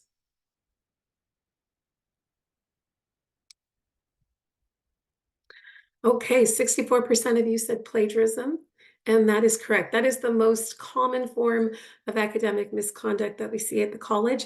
And because we know that this is something that's that can happen quite often, we provide a lot of education when students come to meet with us. Okay, so that's we're very much committed to helping you have a really successful and positive experience at the college. So if you do end up coming to meet with us for a plagiarism case, just know that we will do our best to help support you going forward. Okay, next poll question, please. Falsifying information with the goal of deception, such as perhaps you're writing an essay and you've included references in your references section that don't exist, okay? So falsifying information with the goal of being deceptive is known as what? Unauthorized collaboration, misrepresentation, plagiarism, or contract cheating.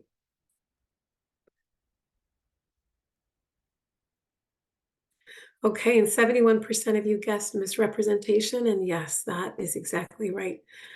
We haven't really spoken much about contract cheating yet, but using AI, so using artificial intelligence to complete work for you, is a form of contract cheating. It's getting someone or something else to do your work for you. And sometimes when we're stressed in life, it's very normal to try to take shortcuts. But again, wanting to remind you that the degree that you earn, we want you to feel proud of it. We want you to feel like you have truly earned it and that you graduate with that degree feeling like you have the skills, the necessary skills to be successful in your trade.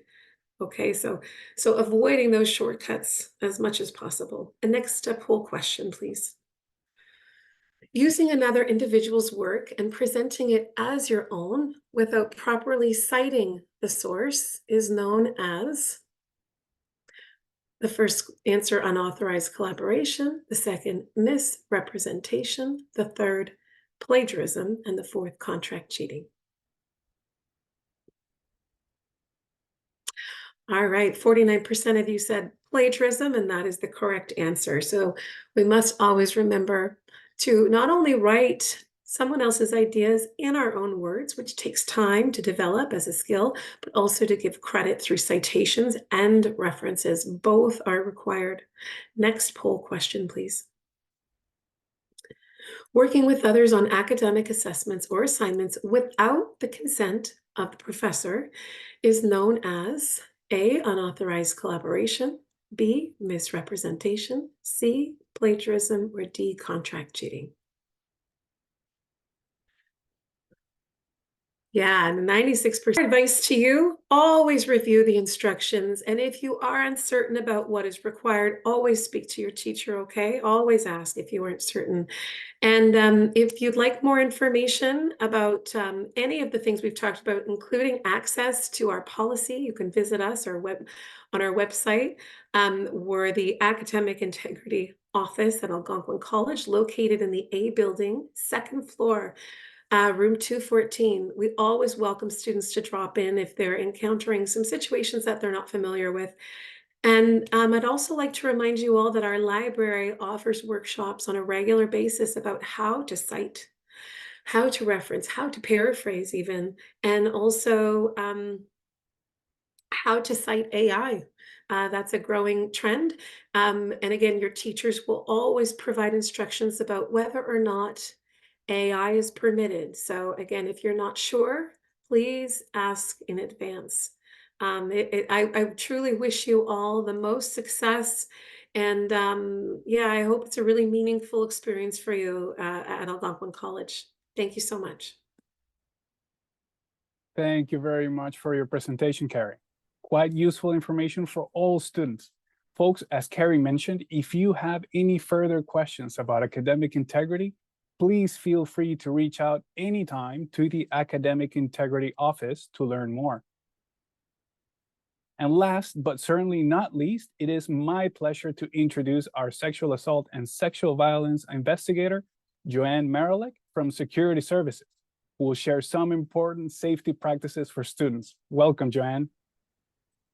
Thank you very much, and thank you for having me. Welcome, everyone. I know you've been sitting here for a while, so we will dive right in and we'll look at the material that we're covering today. So we will be looking at scams and frauds and how to protect yourself. We'll take a look at sexual assault, the consent form, and sextortion, and also discrimination. Next slide, please. So here at Algonquin College, our security service is available 24/7, 365 days a year. And you can reach us by calling the number on the screen, 613-727-4723 and 5010, or if it's an emergency, 5000. We also have an email that's on the file, security@algonquincollege.com. And our room is located in Alpha Building A149. You can also download the app, the AC Mobile Safety app, which is a very good idea to have on your phone.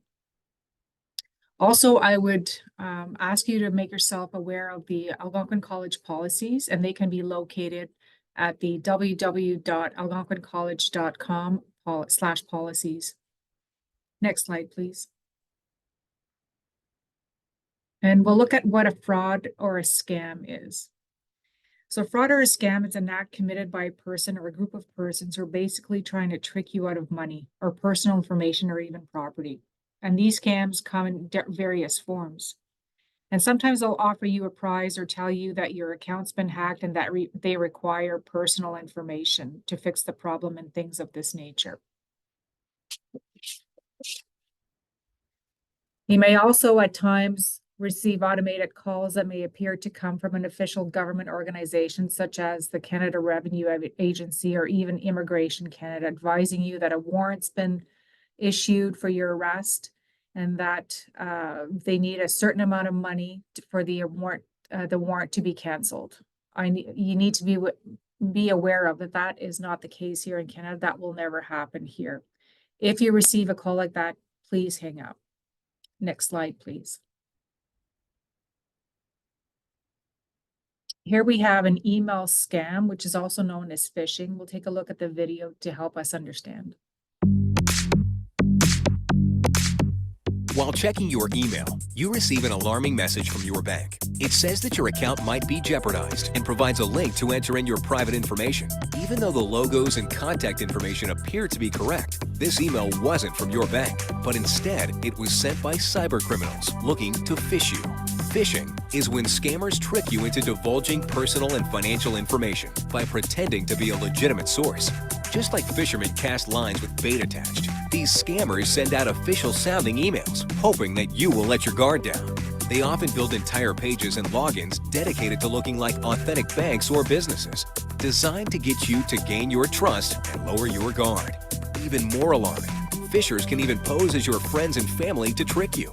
In some cases, a phishing email can install malware on your computer without you even entering your username and password. Regardless of how they obtain it, once cybercriminals have your login information, they can change your passwords, steal your money, and even your identity.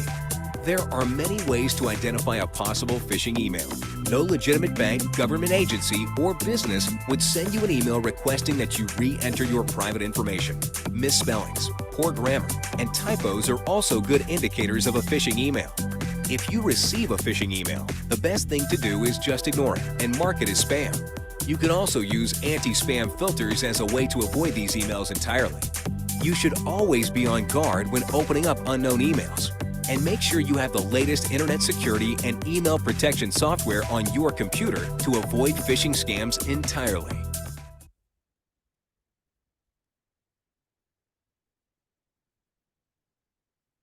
Thank you. And the next scam that we have is called spoofing, and we'll take a look at this video as well.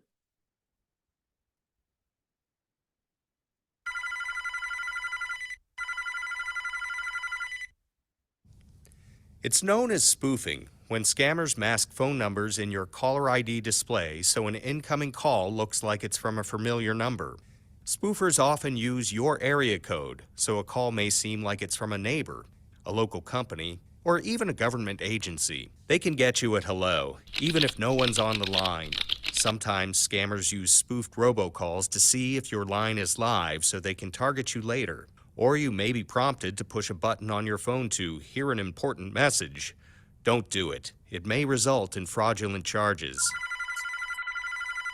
You may hear a recording or a live operator or some combination following a scam script designed to confuse you. The caller may already know a lot about you and may try to use that to fool you into giving them more. Keep your guard up. If a caller starts asking you for your PIN or a password to a bank account, or if you feel pressured or bullied, hang up. If you want to call back, use a customer service number you can validate on a bill, an account statement, or an official website. Bottom line, if you don't recognize the number, don't answer. And if you do, don't hang on, hang up. Thank you. If there's anything that we should retain about this video is that just no official government agency in Canada, your bank, or Algonquin College would contact you and demand immediate payment or threaten you with deportation. Don't click on links or submit passwords that you're not familiar with, and be aware of viruses that they can download on your device.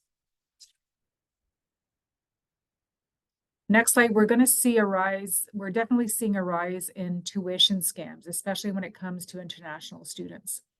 So what usually occurs in these cases is that a student or the student's parents will give a sum of money to a third party who claims to be able to obtain either a discounted tuition rate or perhaps even a better exchange rate so that you and your parents can save money.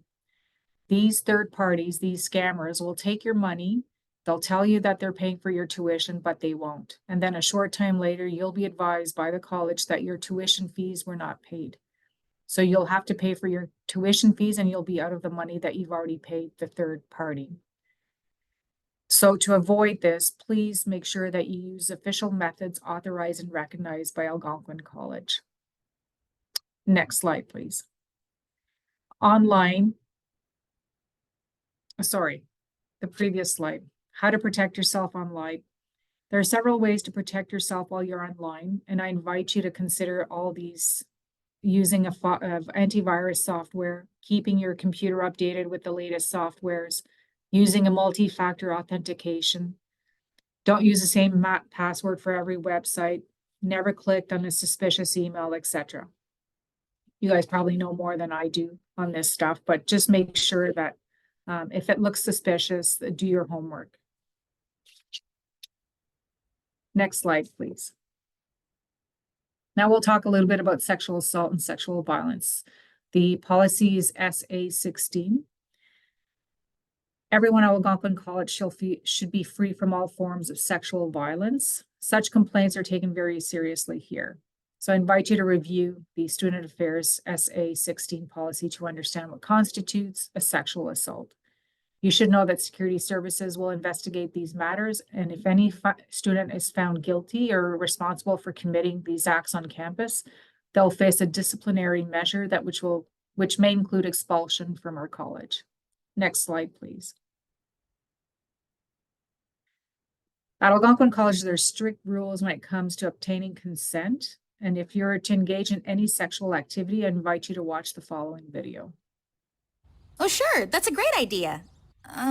But I'm not sure if Nicole is into horror films. Let me just ask her. Nicole! Hey, Nicole! You want to watch Werewolf vs. Zombie Vampire 6? Okay. Well, she didn't say no, so count us in. Sexual consent means that both people are actively willing to engage in a particular sexual behavior and express their consent by saying, yes, that's okay with me. But just because someone consents to engage in one kind of behavior does not mean that they have agreed to engage in another. Anyone has the right to change their mind about what they do or do not want to do at any time. This means that even if you are engaging in sexual acts with a person and they change their mind, you must stop and respect that person's wishes. Just because someone doesn't say no, it doesn't mean that they have said yes or given their consent. If a person is under the influence of drugs or alcohol, they are legally not able to give consent. Engaging in sexual behavior with someone who does not or cannot consent is sexual assault or rape. If you have been raped or sexually assaulted, please note that it is never your fault. It is also important to talk to a trusted adult about what has happened. Okay. Well, I guess next time we'll watch Love is in the Air 3. Okay, guys, till next time. And don't forget to come and visit me at amaze.org or go to my YouTube channel to watch more. Bye. So basically from this video, just remember that you can consent to one activity and not the other. You can stop engaging in a certain activity at any time. Consent can be withdrawn at any time. You cannot obtain consent to engage in a sexual activity with another if a person is asleep, drunk, or under the influence of drugs. And you cannot threaten or blackmail an individual to obtain consent. Next slide, please. If you're a victim of any form of sexual violence on campus, I recommend that you seek assistance and guidance. And you can reach out to a professor, counseling services, security services, a friend. And it's important that you know that you're not alone, and you can also remain anonymous. Next slide, please. As we know, webcams have become a very useful tool in everyday life, but unfortunately, these webcams can also be a tool for scammers. Let's look at the next video called Sextortion. Oh. Oh. Hi. Oh. Hello. Shall we play a game? Okay. If you take off your shirt, I will take off mine too. Are you sure? Be wary of video chatting with strangers, as they may record what you reveal and use it against you. If you don't pay me $10,000, then your photos will be all over the internet. This might happen to you. Think of the consequences before you act. Don't become a victim of cyber extortion.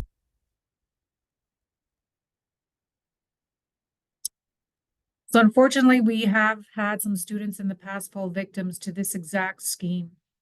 I understand that many of you are seeking to make new friends, and while you're here, you may tend to accept all friends or follow requests on your social media platforms. The only thing that I would suggest is that you be very careful with anyone you choose to interact with on these devices and the activity that you engage on. Should you become a victim, keep all the correspondence between yourself and the involved individual as this information will assist the investigation. And more importantly, please remember that you are the victim and you will not get in trouble with Algonquin College. Next slide, please. Algonquin College believes everyone should be free of any form of discrimination. Should security services receive a complaint of discrimination, the complaint will be investigated and any sanctions imposed following the investigation will, for the most part, be imposed by the Student Conduct Board. The college's values of caring, learning, and integrity and respect are values that the college holds dearly. For this reason, the college expects the college community to conduct itself accordingly and be mindful of our values. The college will not tolerate any discrimination, and if you feel we've been discriminated against, we encourage you to report it. Again, we're here to help, and there are support services to help you at the campus. Next slide, please. Other resources in the City of Ottawa are listed here. The fire department, the police, Ottawa cycling safety, pedestrian safety, safe driving, water safety. And for any life-threatening emergencies, you dial 911 and they will be provided to you and sent to the location. Thank you for having me today. All the best to all of you. And remember, security services is here 365 days. Alpha 149 is our office, and we wish you all the best. Thank you, Joanne, for the informative session. These tips and resources are very important for everyone to remember and practice. If you are interested in learning more about how to protect yourself from scams and fraud, the IEC works together with the CRA, Canada Revenue Agency, to deliver regular workshops on this topic. Make sure you visit our IEC calendar to register. In addition to the safety presentation, we would like to share some important winter safety tips. We are delighted that you will get to experience winter in Canada. But keep in mind, though, that most lakes and rivers freeze during this season. While some are safe to walk and skate on, remember that temperatures in Canada can fluctuate drastically, which means the ice may not be strong enough to hold you. Avoid slushy, thawed, recently refrozen ice, or ice near moving water. Avoid going on the ice at night, as you may not be able to see how strong the ice is, and do not go out on the ice alone. It's always a good idea to check the weather forecast, folks. And as an international student, you may face challenges in transitioning to a new culture, a new learning environment, and being away from home for the first time. It is critical to take care of your mental health so you can succeed in and out of the classroom. There may be some stigma for many international students to reach out for support, but please know that seeking mental health resources and support services does not impact your immigration status or applications, nor have they any academic implications whatsoever. Whether you access counseling services or not, whatever is discussed is confidential.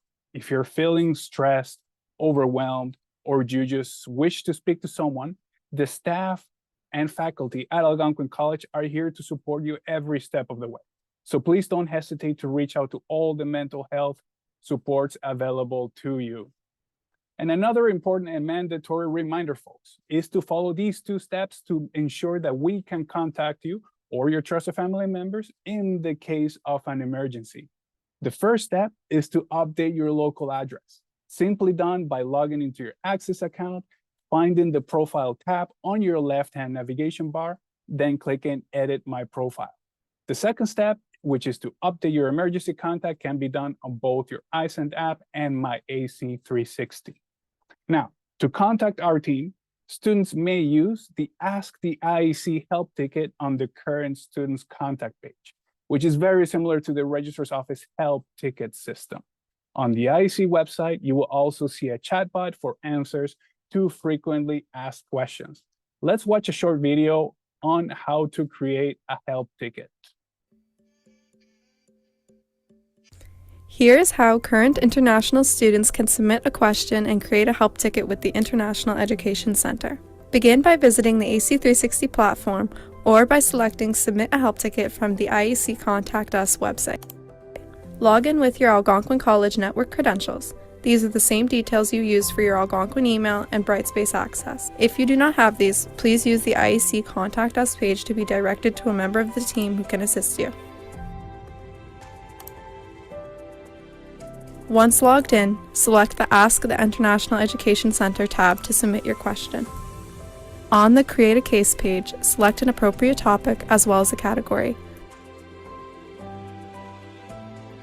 The subject line will be populated automatically.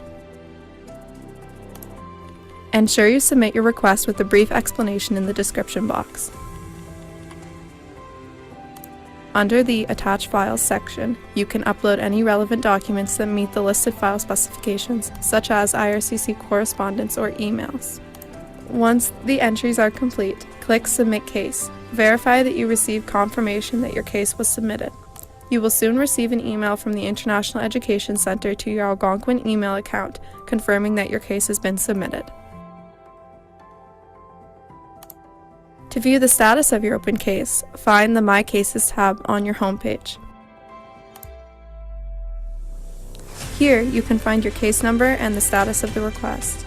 Please note, you will receive a response to your question directly in your Algonquin email account.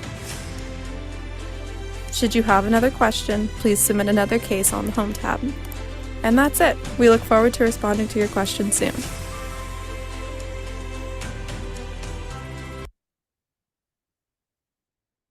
Now, I will be passing the floor to my colleague Leah Grimes, our Intercultural Programming Support Officer, to talk about the International Peer Mentor Program, as well as to talk about upcoming exciting events designed for international students. Over to you, Leah. Thank you, Sebastian. Thank you, everybody, for sitting through this presentation. I know it's lots of information, but we're nearing the end, so I'll try to wrap it up quickly here. So my name's Leah Grimes, and I'm the Intercultural Programming Support Officer with the International Education Center here at Algonquin College. And firstly, I want to introduce you to the International Peer Mentorship Program. This program is designed for you to connect with an upper year international student who will help you with your transition, help you meet new friends, invite you to join and explore Ottawa with them.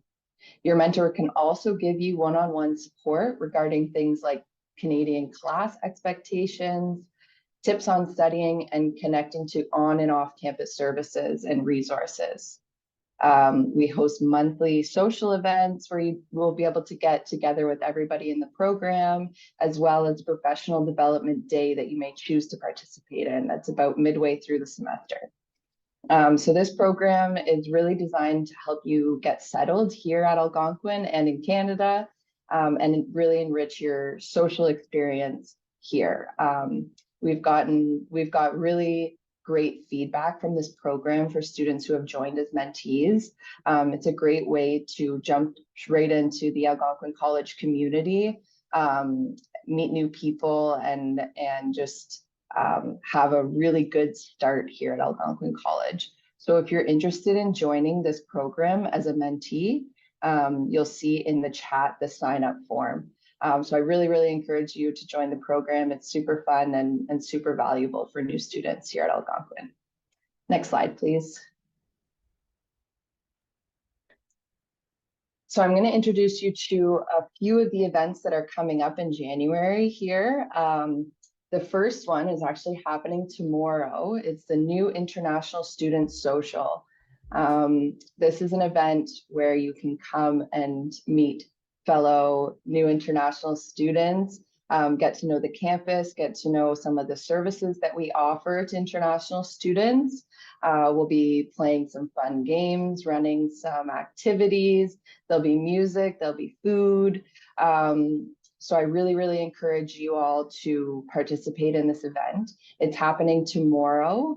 There are 2 sessions. The morning session is from 11:30 a.m. to 1 o'clock p.m.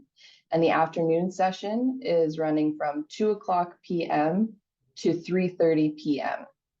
So you need to register for this event in order to have full access to all the activities, access to the food, and you need to register by 4 o'clock today.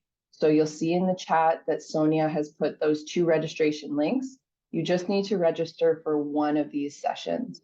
So I'd recommend, if you're interested, click on those links right now, register right now, so that you'll be all set to go tomorrow. So this is happening in the Student Commons lobby on the Ottawa campus in E building. I really hope to see you there.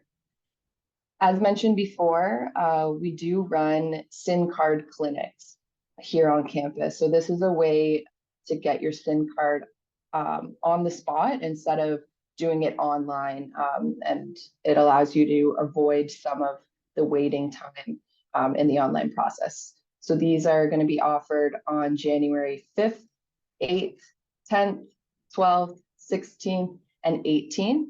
And they run on a drop-in basis. So you can come to these clinics anytime between 9 o'clock a.m. and 3 o'clock p.m. And you'll be able to get your SIN card on the spot as long as you have 2 forms of ID and your study permit. They're all of these dates, they're happening in the CA building in the Ottawa campus in room 103. So please check these out. It's a really convenient way for you to get your social insurance number. Next, we've got some employment boot camps coming up. So this is a series of workshops that help students prepare for the workforce here in Canada. So on January 5th, tomorrow, at 9 a.m. till 11 o'clock a.m., we have the job search and resume workshop. So this is a really great one to kind of dip your toes into finding employment here in Canada and boosting up your resume. Then on January 10th at 9 o'clock a.m. till 11 o'clock a.m., we have our workshop on conducting interviews. So the interview process here in Canada might be a little bit different than you're used to. So this is a really good one to be introduced to interviews in Canada while you're doing your job search. Lastly, as we spoke about before in the presentation, we have the All About Co-op and Internship Work Permits. And that is happening today at 2 o'clock p.m. to 4 o'clock p.m. This is virtual, so you see in the chat the link to sign up for that. This is really, really beneficial for new students to make sure that you're all set for any co-op or internship placements that you have during your program.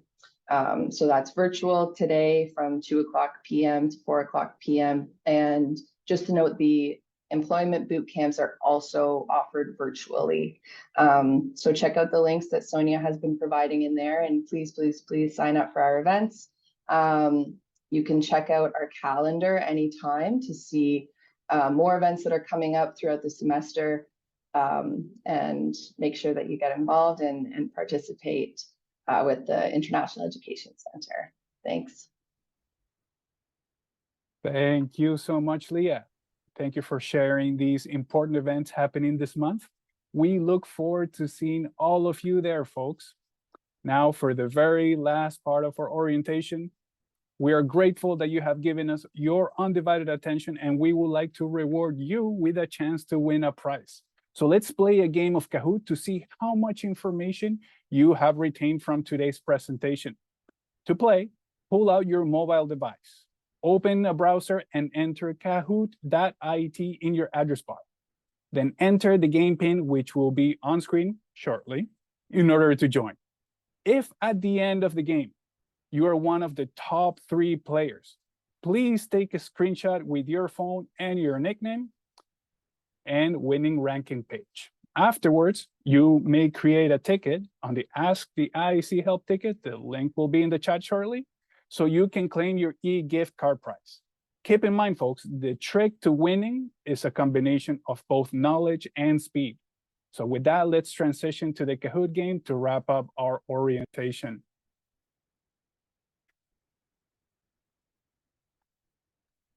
So we will be able to see the game pin on the screen.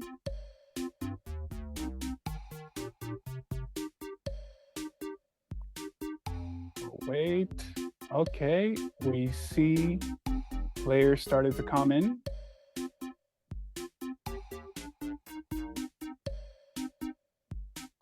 Excellent.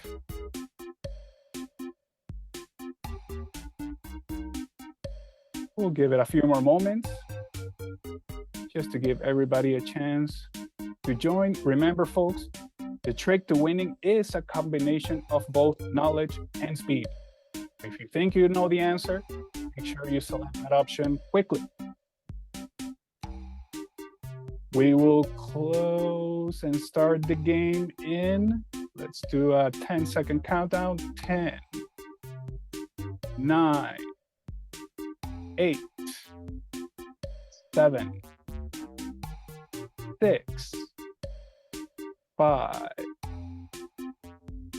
4, 3, 2.5, 2, 1.5, 1. I still see players coming in. And closing in 3, 2, 1. Let us start the game.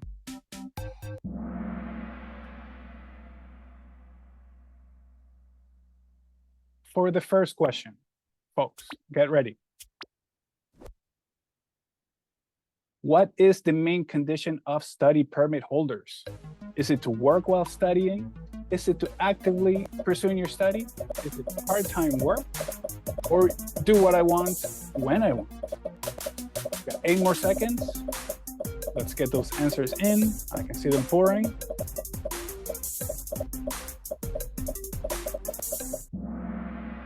Actively pursuing your study is the main condition of study permit holders. We'll move on to the next question. What is the fastest, easiest, and most convenient way to access non-urgent medical consultations with a Canadian doctor?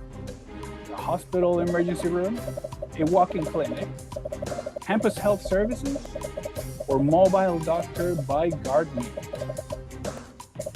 We have about 5 more seconds left. Answers are coming in fast. And the correct answer is mobile doctor by GuardMe. Let's move on to the next question.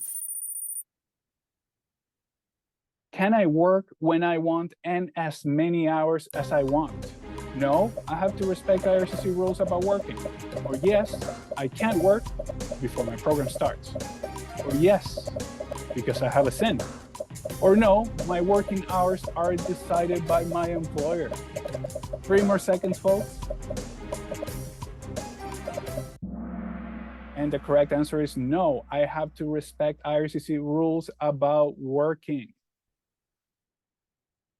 My work permit says Algonquin College is my employer can be used for only off-campus work, only on-campus work, both on-campus and off-campus work, or only for work that is required by my program, such as a co-op, field placement.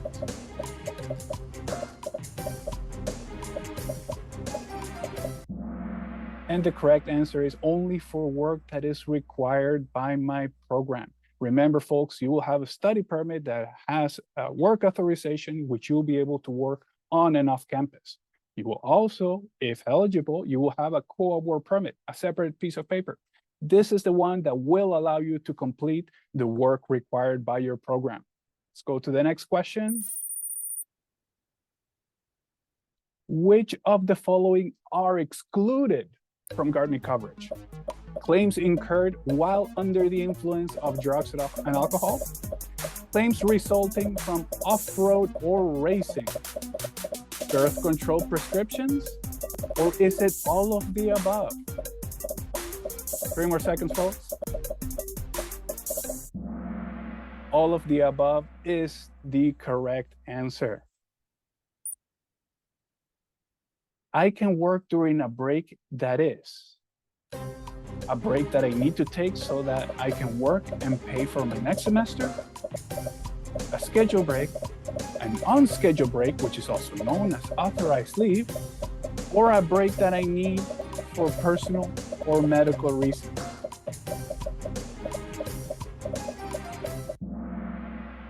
The correct answer is scheduled break.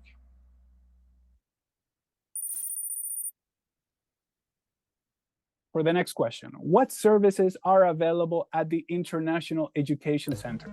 I can book an appointment to speak with an international student advisor about my study program. I can apply for 10-hour peer tutoring support via iSent. I can learn about events, workshops, and important updates, or all of the above. The correct answer is all of the above. All of them are available at the International Education Center.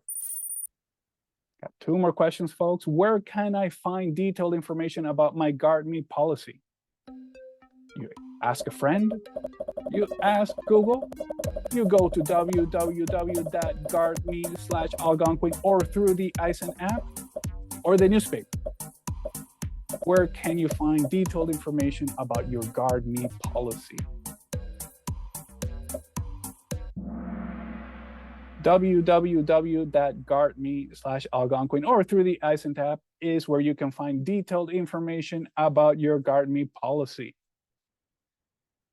Which action is correct when you receive a call from a person claiming to be the college asking you to transfer money? You follow their instructions to transfer money and give personal information. You transfer the money first, then contact the college to confirm. You hang up and contact the IAC to verify. Or you provide personal information but don't transfer any money. The correct answer is hang up and contact the IAC to verify. For our last question, folks, what other orientations should you attend or watch to ensure a smooth start? Is it AC Day 1? Is it your program orientation? Is it the recordings of college essentials/orientation? Or is it all of the above? 3 more seconds. And all of the above is the correct answer. Let's see what our podium looks like. So on 3rd place, we got Yellow Sea Lion. On our 2nd place, we got Great Boa. And on our 1st place, we have Adorable Frog. So if you are one of these 3 winners, please take a screenshot off the screen where it shows your name and your winning ranking so you can send it to our support ticket system. My colleagues will put in the chat the link to the Ask the IEC help ticket, where you can send a screenshot of the image of you winning, and we'll be able to send you a winning gift card. So with that, let's transition back to the presentation for a session of Q&A where you can ask any questions at this time. Stand by for the transition.